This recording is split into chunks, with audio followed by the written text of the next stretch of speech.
PM Modi ने कर्नाटक से कांग्रेस पर वार किया है। 2 दिवसीय दौरे पर कर्नाटक पहुंचे पीएम ने एक रैली को संबोधित किया। इस दौरान उन्होंने कांग्रेस पर निशाना साधा और कहा कि कांग्रेस के करप्शन काल में गरीब, दलित, वंचित, पिछड़े हर कोई अपने हक से वंचित था। कांग्रेस के करप्शन काल में गरीब को राशन तक नहीं मिलती थी।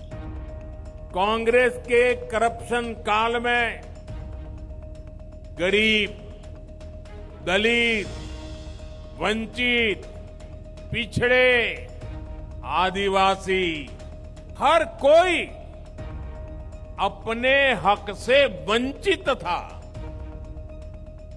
सस्ते राशन की योजना लंबे समय से हमारे देश में थी, लेकिन कांग्रेस के करप्शन काल में लाभार्थी को राशन, गरीब के पेट का राशन, वो भी पूरा नहीं मिलता था।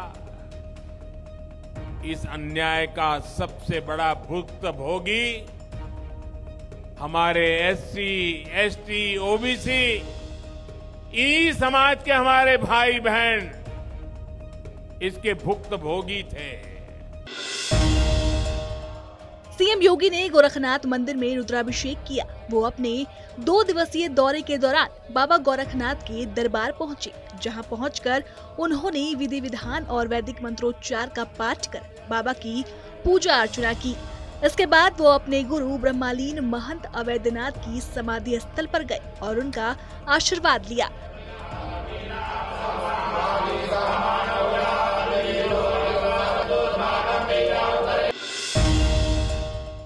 डिप्टी सीएम ब्रजेश पाठक सुल्तानपुर पहुंचे। वहां पहुंचकर उन्होंने नगर निकाय चुनाव 2023 अंतर्गत तिकोनिया पार्क जनपद सुल्तानपुर में भाजपा प्रत्याशी श्री प्रवीण कुमार अग्रवाल जी के समर्थन में आयोजित विशाल कार्यकर्ता सम्मेलन को संबोधित कर भाजपा प्रत्याशी की प्रचंड जीत का आह्वान किया। इस दौरान कार्यकर्ताओं ने पुष्पमाला पहनाकर उनका स्वागत किया, जिसके बाद उन्होंने कार्यकर्ताओं को संबोधित किया। समाजवादी पार्टी के नेता आजम खान ने केंद्र की मोदी सरकार पर तीखा हमला किया है। वो रामपुर नगर पालिका से प्रत्याशी फातिमा जबी के लिए एक चुनावी जनसभा को संबोधित करने रामपुर पहुंचे थे, जहां उन्होंने सरकार पर हमला बोलते हुए ये पूछा कि आप मुझसे, मेरी बीवी, बच्चों और मेरे चाहने वालों से क्या चाहते हो? ये चाहते हो कि कोई आए और मेरी कंधपट्टी पर गोली चलाकर चला जाए, बस इतना ही तो रह गया है। क्या चाहते हो आप मुझसे और मेरी औलाद से, मेरे बच्चों से, मेरी बीवी से, मेरे चाहने वालों से? क्या चाहते हो? चाहते हो कोई आए और कंधपट्टी पर गोली चलाकर चला जाए? बस इतना ही तो रह गया है। शफीकुर रहमान बर्क ने अपनी ही पार्टी पर हमला बोल दिया है।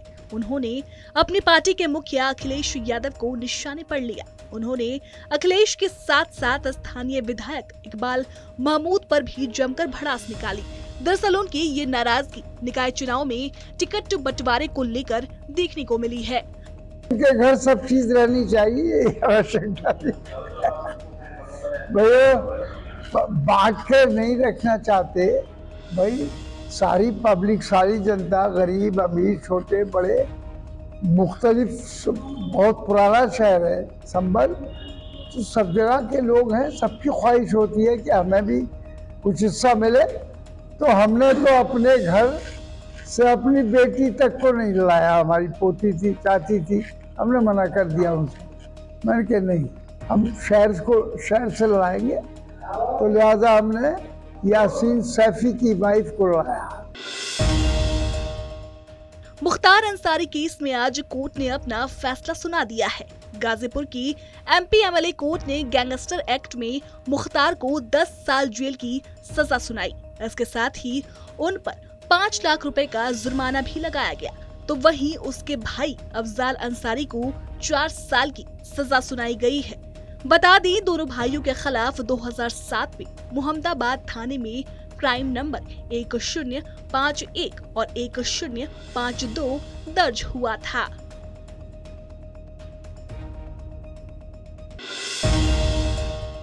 अतीक अशरफ केस से जुड़ा चौंका देने वाला एक मामला सामने आया है।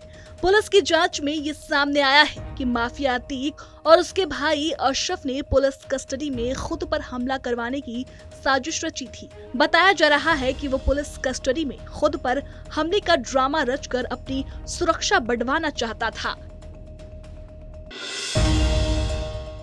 अपने इस्तीफे को लेकर WFI के अध्यक्ष और बीजेपी सांसद बृजभूषण शरण सिंह ने प्रतिक्रिया दी है। उन्होंने कहा है कि अगर मैंने अपने पद से इस्तीफा दे दिया तो इसका मतलब ये है कि मैंने इनके आरोपों को स्वीकार कर लिया है।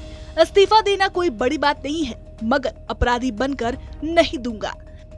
फेडरेशन का कोई रोल नहीं है और इन लोगों की डिमांड लगातार बदलती है। अगर इनके पुराने बयानों को आप सुनेंगे तो ये जनवरी में इनकी मांग निकल करके आई थी कि अपने पद से इस्तीफा दें। मैंने उस समय कहा था कि पद से इस्तीफा देने का मतलब है कि मैंने इनके आरोपों को स्वीकार कर लिया। मेरा कार्यकाल लगभग पूरा हो चुका है। जब तक नई बॉडी नहीं बन जाती है, और अभी सरकार ने आईओ की एक कमेटी गठित की है, 3 लोगों की कमेटी गठित की है, जिसमें एक कोई हाई कोर्ट का जज होगा या सुप्रीम कोर्ट का जज होगा। उनकी देखरेख में 45 दिनों के अंदर चुनाव संपन्न होना है। चुनाव संपन्न होते ही मेरा कार्यकाल स्वतः समाप्त हो जाएगा। इस्तीफा कोई इतनी बड़ी चीज नहीं है, लेकिन अपराधी बनकर नहीं, अपराधी बनकर के नहीं, मैं अपराधी नहीं हूँ। उत्तराखंड में चल रही 4 धाम यात्रा को लेकर तीर्थ यात्रियों का एक जत्था शनिवार की सुबह 8 बजे केदारनाथ के लिए रवाना हुआ। सोनप्रयाग से रवाना हुए इस जत्थे में कुल 4315 यात्री हैं।